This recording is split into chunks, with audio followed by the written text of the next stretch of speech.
Arkadaşlar herkese merhaba. Uzun zaman olmuştu video atmayalı. Yaklaşık bir yıl oldu. 6. sınıflarım artık 7 oldular. Geçen yıl 6. sınıflarımın zorlandığı bu rasyonel sayı problemleriyle alakalı video çekmiştim. Ondan bu seneki altılarım faydalandı. Şimdi muhtemelen yine bir uzun süre video çekemeyeceğim için bu cebirsel ifadelerle alakalı problemleri çekeyim. Hem bu seneki yedilerim faydalansın, geçen yıl altı olanlar, hem de önümüzdeki sene 7 olacak öğrencilerim için de böyle biriksin, önemli konuların videoları bulunsun istedim. Hadi başlayalım videomuza sevgili arkadaşlar. Tabii üstümde kazak var falan. Yani soğuk bir odadayım şu an. Ondan kaynaklı üstümde bir kazak var. Böyle balıkçı bir kazağı var. Sanki böyle Kotra'ya çıkacakmışım gibi bir halim var arkadaşlar. Evet. Görüntüyü de kapatmak istemiyorum. Ben hiç sevmiyorum görüntü kapalı bir şekilde çözmek. Görüntümü de görün istiyorum. Evet, sorulara başlayalım. Bir metrodaki koltukların tamamı ya 4 kişilik ya da 5 kişiliktir. 4 kişilik koltuk sayısı 5 kişilik koltuk sayısından 10 fazladır. Ve metroda en fazla 265 kişi oturarak yolculuk yapabiliyor. Buna göre metrodaki 5 kişilik koltuk sayısı kaçtır diye soruyor. Arkadaşlar şimdi bu tip soruların mantığı şuna dayanır. Herhangi bir şeyi diğerine göre tanımlamaktan geçer. Yani ne demek istiyoruz?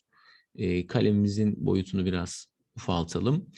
4 kişilik ve 5 kişilik bu şekilde yazalım arkadaşlar. Bunu yazmaktan gocunmayalım, erinmeyelim.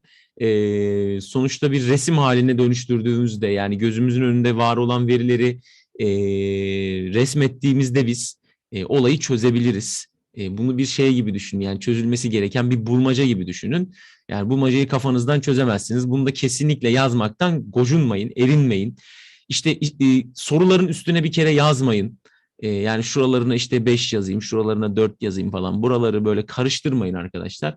Mümkün olduğunca ince ve güzel yazmaya çalışın. Çünkü güzel yazıyor olmak aslında matematik problemlerini çözebilmenin %20'si, %30'u denilebilecek kadar önemlidir arkadaşlar. Şimdi öncelikle bu ilk cümlemizden başlayalım. 4 kişilik koltuk sayısı 5 kişilik koltuk sayısından 10 fazla. Yani kim fazla arkadaşlar? 4 kişiliğimiz fazla. Yani biz 5 kişilik sayısını biliyor olsaydık ona 10 ekleyerek 4 kişiliği bulacaktık. Yani 5 kişiliği tanımından yola çıkarak 4 kişiliği bulacağız. O halde arkadaşlar burada işte kilit nokta orada başlıyor.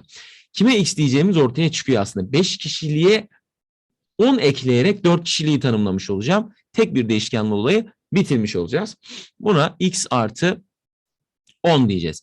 Tabii ki ilk bilgiyi kullandık. Koltuk sayısı bilgisini artık kullanmış olduk. Şu an artık bu metoda kaç kişi oturduğu bilgisini kullanarak soruyu bitireceğiz. Arkadaşlar bir koltuk olsaydı işte 4 kişilik 1 çarpı 4. İşte 2 tane 4 kişilik koltuğumuz olsaydı 2 çarpı 4 kişi. İşte 3 çarpı 4 3 tane koltuğumuz olsaydı ve bu şekilde gidecekti. Şimdi iş aslında yine değişmiyor. Yani koltuk sayımız, bu arada bunlar tanedir arkadaşlar. X artı 10 tane. Burada x tane 5 kişilik koltuğumuz var. Yine çarpma işlemine gideceğiz. Yani daha önceden 5. sınıfta, 4. sınıfta işte sevgili öğrencilerimiz bizim işte 10 tane 4 kişilik koltuğumuz olsaydı kaç kişi oturuyor olurdu hocam? Çarparak bulurduk derdiniz. İşlem yine aynı arkadaşlar. Yine çarparak bulacağız. Yani 4 çarpı x artı 10 diyeceğiz. Artı 5 çarpı x diyerek bunu nereye götüreceğiz? 265'e götüreceğiz.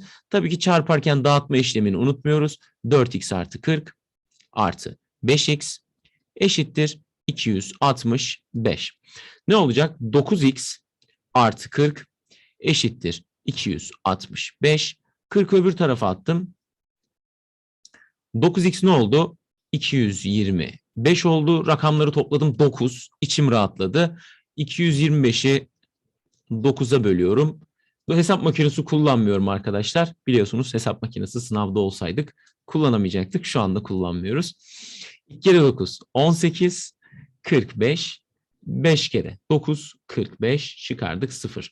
X'imiz 25. 5 kişilik koltuk sayısını soruyor. Zaten x'imizi 25 olarak bulduk arkadaşlar. X dediğimiz için 4 kişilik koltuk sayımız ne olacak? 25 artı 10'dan 35 olmuş olacaktı. İlk sorumuz bu şekilde olsun.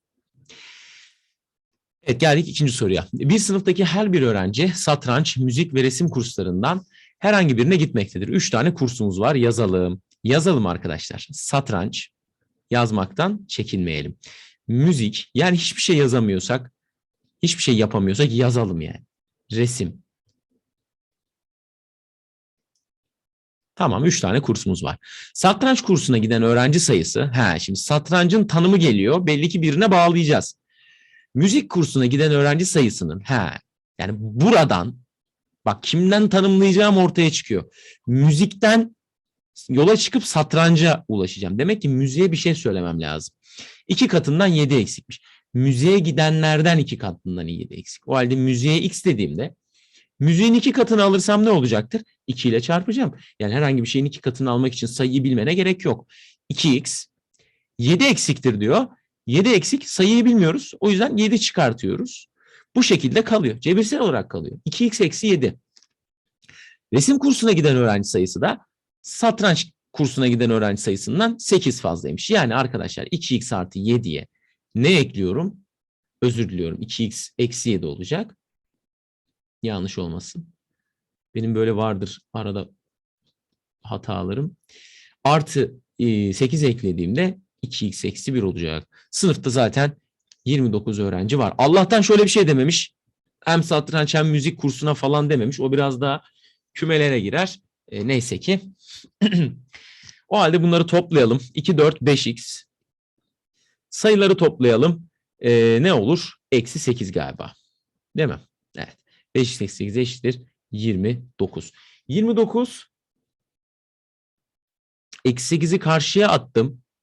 Değil mi? 2, 4, 5x eksi 29, 37 mi yapıyor? 5x eşittir 37 yaptı. Burada muhtemelen bir işlem hatası yaptık. Bir daha kontrol edelim. Ne diyor? Müzik kursuna giden öğrencisinin 2 katından 7 eksiktir. Tamam, 2 katından müzik kursuna gidenlerin 2 katından 7 eksiği de yazdık. Resim kursuna giden öğrenci sayısı satranç kursuna giden öğrenci sayısından 8 fazladır. 8 eklediğimizde de 2x eksi özür diliyorum, artı 1 olacak. Değil mi? Artı 1 olacak. Yanlış toplamışız. 5x eksi 6 eşittir 29. Arkadaşlar eksi 6'yı karşıya attığımızda ne olacak? 5x eşittir 35. X eşittir 7 olacak. Ne diyor? Satranç kursuna giden x yerine 7 yazacağız. İlk kere 7 14. 14'ten 7 çıkardığımızda bakalım, neyse, 7 geldi. Bir hatamız yokmuş çok şükür. Gelmiş oluyor arkadaşlar. Durdurmak istemiyorum. Devam ediyorum. Yani olabilir böyle şeyler. Her şeyi mükemmel yapmak zorunda değiliz. Zaten şu an 0.14. Gerek de yok tekrardan video çekmeye. Evet, aşağıda boy uzunluklarına göre büyükten küçüğe doğru sıralanmış olan matruşka bebekleri verilmiş. Okey. Bu bebeklerden ardışık duranların boy uzunlukları farkı 1,5 santimdir. Yani bunu şöyle de söyleyebiliriz. Her biri bir öncekinden 1,5 santim daha fazla. O halde arkadaşlar en küçüğün boyunu biliyor olsaydık biz en büyüğü tanımlıyor olabilirdik. Niye? Bir sonrakine 1,5 ekleyerek bulacaktık. Bak, hep 1,5 ekleyerek bulacaktık. O halde ben diyorum ki küçüğü tanımlayarak başlayayım. Çünkü ondan bir büyüğünü, yani bir sonrakine 1,5 santim ekleyerek hem x'li bir ifade olarak tutabilirim hem de sadece 1,5 eklemiş olacağım. Bir sıkıntı olmaz. O halde şuna x dedim. Bu ne olacak bizim için? X artı 1,5. Bu ne olacak bizim için? X artı 3. Bu ne olacak bizim için? X artı 4,5. Bu ne olacak? X artı 6. Bebeklerin boy uzunlukları toplamı 30'muş. Gelin toplayalım. 1x, 2x, 3x, 4x, 5x.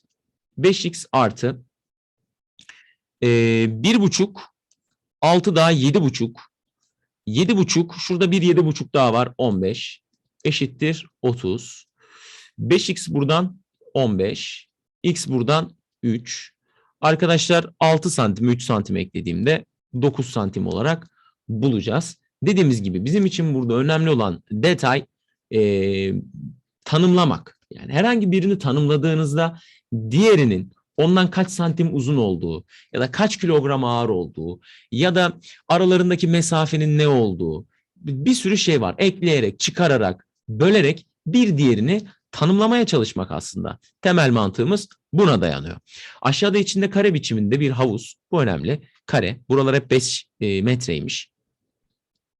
Ve piknik alanı bulunan kare şeklindeki parkın alanı verilmiştir diyor. Çocuk parklarından birinin çevre uzunluğu 30'muş. O halde çok iyi. Yani çünkü dikdörtgenin tüm çevresi 30'sa bir kenar kısa kenarıyla bir uzun kenarın toplamı 15 deriz. O halde burasının da 10 olması gerekir mantıken. O zaman burada 10'dur. Çünkü diğerleri kareymiş, yani piknik alanı da kareymiş. Bu da 10. Bana neyi sormuş? Piknik alanının çevre uzunluğunu sormuş. Ne oldu? 40 oldu. Bu hiç x ile y demeden çözdük. Yani gerek var mıydı? Bence yoktu. Bir kırtasiyede aşağıdan yukarıya doğru sırasıyla renkleri dışında özdeş olan kırmızı, yeşil, sarı ve mavi kartonlar şekildeki gibi üst üste konulmuştur diyor. Kırmızı kartonların sayısı, aha şimdi tanımlamalar geliyor. O halde biz buraya yine üşenmeden kırmızı, yeşil, bakayım, kırmızıları yeşil kartonların sayısı demiş. O zaman önce sıralamamızı şöyle yeşil yapalım. Sonra maviye geçmiş. Sarı yapalım sonra. Peki. Kırmızı kartonların sayısı yeşil kartonların sayısının 2 katından 10 eksiktir. Kimin 2 katını alıyorum? Yeşil kartonlara. Yeşil kartonların kaç olduğunu biliyor muyum? Bilmiyorum. O halde onu tanımlayalım. X diyelim. Yeşillerin 2 katını aldım 2x. 10 eksiktir oldu. 10 çıkarıyorum arkadaşlar. 10 çıkarıyorsunuz ya. Sonucu bilmek zorunda değiliz. Kaç olduğunu zaten biliyor olsak 10 çıkartıp buluruz yani. Ama bulamıyorsun cebirsel olarak. Öyle bırak. Eksi 10 de. Devam edelim. Mavi kartonların sayısı sarı kartonların sayısının 10 eksiğinin 2 katıdır. Şimdi burada herhangi bir bağlam yapmamış. Maviden sarı, yani herhangi bir yeşile falan bağlamamış ama son cümleye baktığınızda olayı çözeceğiz. Ayrıca yeşil ve sarı kartonların sayıları da birbirine eşitmiş. Yani bu da x'miş. Peki şimdi ortadaki cümleye dönebiliriz. Mavi kartonların sayısı da sarıların 10 eksiğinin 2 katı. Şimdi bir de burada böyle bir durum var. Şimdi biliyoruz ki arkadaşlar işlem önceliği diye bir detay var. İşlem önceliğinde nedir? Önce işte üslü sayılar yapılır. Sonra işte çarpma bölme yapılır. Çarp böl. Sonra topla çıkar denir. İşte parantez varsa en üsttedir falan. Şurada işte. Şuraya parantez ekleriz değil mi? Parantez. Üslü parantez çarp böl topla çıkar. Şimdi arkadaşlar 10 eksiğinin 2 katıdır deyince şimdi orada bizim nasıl ne gibi işlem yapacağımız kafa karışıklığı yaratıyor. Birçoğumuz da şunu yazar. İşte 2x eksi 10 yazar. 10 eksiğinin 2 katı değil mi hocam bu der? Değil. Çünkü neden? Senin işlem önceliğinde ilk önce çıkarma işlemini yapman gerekir. Yani oradaki x'ten, yani sarı kartondan önce bir 10 çıkarman gerekir. Yani x eksi 10 yazman gerekir. Daha sonra bu sonucun 2 katını alman gerek. Ama şimdi buraya bir işlem önceliği yaratmak adına, çünkü sen biliyorsun ki işlem önceliğinde önce çarpma vardır. Ve sen bunu böyle bırakırsan gider sadece x'i 2 ile çarpmış olursun. İşlem önceliği yaratmak için, yani önce çıkarma işlemini yapmamız için buraya bir adet parantez koymamız gerekir. Önemli detay burasıdır. Birçok soruda da eksiğinin 2 katıdır. İşte gibi sorularda, cümlelerde parantez koymamız bizim çok önem arz ediyor. Peki artık sayıların birçoğunu bulduk. Bu arada toplam 36 milimetrelik bir uzunluğumuz vardır. 36 milim varsa ben burada 72 tane karton vardır derim. Neden? İşte 1 milim 2 karton edecektir. O halde bunların hepsini toplayalım. 2x eksi 10 artı x. Parantezi dağıtırken dikkat ediyorum. 2x eksi 20 artı x. Toplayalım. 2x, 3x, 5x, 6x. 6x eksi 30. Ne oluyor? Eksi 10, eksi 20. Evet. 6x eksi 30 neye eşitmiş? 72. Arkadaşlar 6x ne oluyor? 72, 30 attığımda 102. 2'ye bölünüyor, 3'e de bölünüyor. Oh, rahatladım. 3'e bölündü, işte rakamları toplamı 3'e bölünecek. 102'yi 6'ya bölelim. Yine hesap makinesi kullanmayalım arkadaşlar. 6 kere 1 6, 4 42, 6 kere x buradan 17 geldi. Bana diyor ki 30. karton olan bir öğrenci hangi renk karton almış olur. Arkadaşlar burada tabii üstten mi? Üstten 30. kart olmuş. Burada benim 14 tane mavim var. Çünkü 17'den 10 çıkardım 7. 7 kere 2 14. Sonra 17 tane de benim sarı kartonum var. Muhtemelen bunları topladığımda ne yapacak? 14 17 daha ne yapar? 7 4 daha ne yaptı? 11. Elde var 1. Evet 31 yapmış oldu. 30. Kartonu aldığımda sarı karton almış oluyorum herhalde değil mi?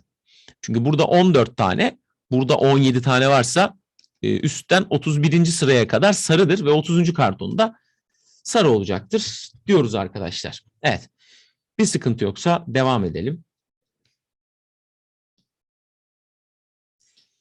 Aşağıda bir markaya ait 2 farklı bulaşık makinesi deterjanı paketi ve paketlerdeki özdeş tabletlerin sayıları verilmiştir. 5 yıldızda 25 tablet, ufak olan 5 yıldızda da 15 tablet var. Her bir paketin fiyatı içindeki tablet sayısıyla bir adet tablet fiyatının çarpımına eşittir. Peki. Ayrıca her iki paketteki tabletlerin birer tanesinin fiyatları eşittir. Bak bu benim işime gelir işte. Her iki paketteki tabletlerin birer tanesinin fiyatı eşit olunca ben bu tabletlerin fiyatıyla paketin tamamını tanımlayabilirim. Neden? Çünkü 25 tane vardır. Sen eğer bir tanesinin fiyatını biliyor olsaydın ve paketin tamamının fiyatını bilebilirdin. Bu deterjan paketlerinin fiyatlarının farkı 20 liraymış. Biz önce ilk cümleyi matematiğe çevirelim. Bir tablet X TL olsun arkadaşlar. Bir tablet. Peki bu arada ne olacaktır? 25X bunun fiyatı. Diğerinde 15X fiyatı olacaktır. Ve aradaki fiyat farkını bakın artık şu cümleye geçmiş oldum. 20 oldu. 25'ten 10 çıktı. Özür dilerim 25'ten 15 çıktı. 10X. 20'ymiş. X buradan çok temiz 2 geldi. Bir adet tabletin fiyatı da 2'ymiş. Bitti bu kadar. Net. Tertemiz. Yani dediğimiz gibi ana mevzu yani bu testin ana teması tanım yapmak. Bir şeyi tanımlamak. Cümlelerden de burada tabii yola çıkmamız önemli. Yani ne diyor? Tabletin fiyatının farkı diyor. Demek ki senin özür diliyorum paketin fiyatının farkı. Senin demek ki bu paketin fiyatına ulaşman lazım. Paketin fiyatına ulaşmak için de ne yapman lazım? Bir tabletin fiyatını bilmen gerek. Bilmiyorsun o zaman X diyeceksin. Yine dikdörtgen şeklindeki bir kumaşı aşağıdaki gibi kenarlarına paralel olacak şekilde X artı 3 santim uzaklıktan keserek 3 parçaya ayırmış. Okey. B parçasının çevresinin uzunluğunu vermiş. Çok iyi. O halde arkadaşlar şöyle diyebilir miyiz? Buradan X artı 3, buradan da X artı 3 kesilmiştir. Yani toplamda 2X artı 6 santim kesilmiştir ve nereden eksilecek? 10X eksi 4 çünkü tamamının uzunluğunu biliyoruz. 10X eksi 4'ten ne çıkartacağım? Tabii burada eksi var. 2X artı 6. Arkadaşlar çıkarma yapmanın önemli bir detayı da şudur. Eksi her iki tarafa da dağılır. 10X eksi 4 eksi 2X eksi 6. İşte arkadaşlar ikinci terimlerde genelde hata yapıyoruz. Çıkarma işlemi yaparken eksi 4'ün eksi 10 olacağı kimin aklına gelirdi değil mi? 10'dan 2X çıktı. 8X eksi 10. Arkadaşlar burası gördüğünüz üzere 8X eksi 10 yaptı.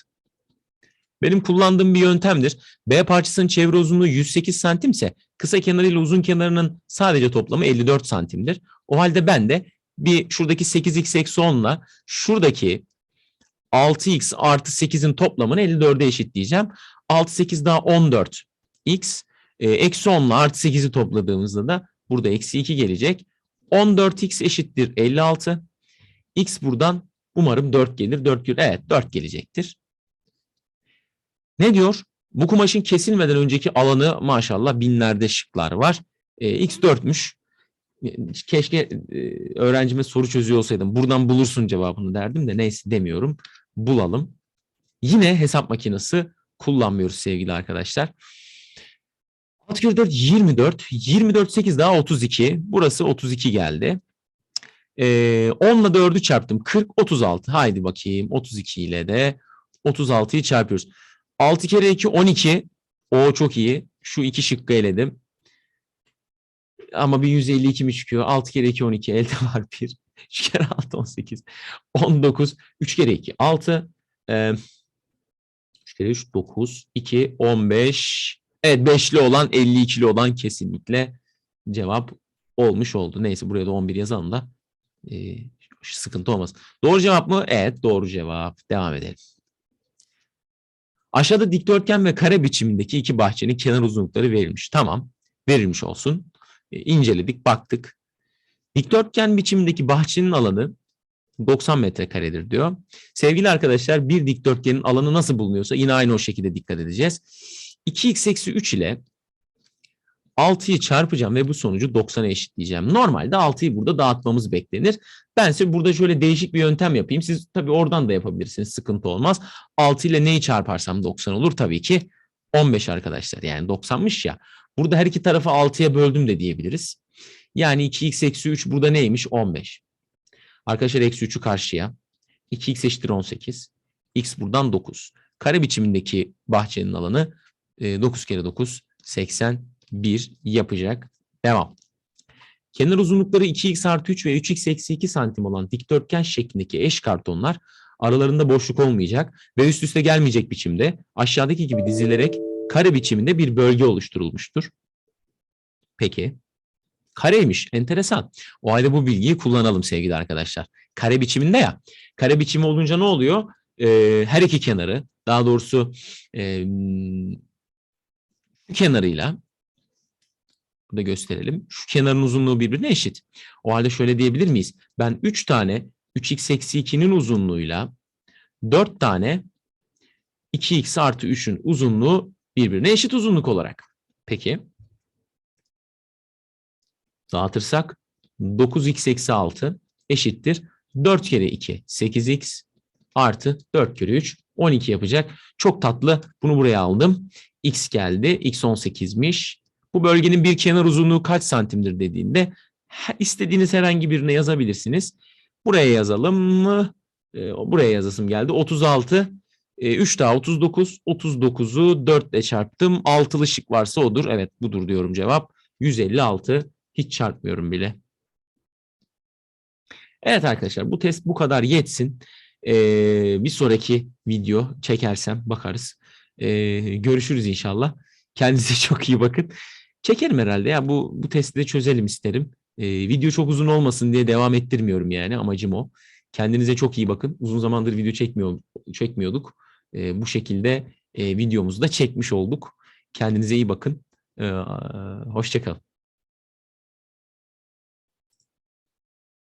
Sonlandır.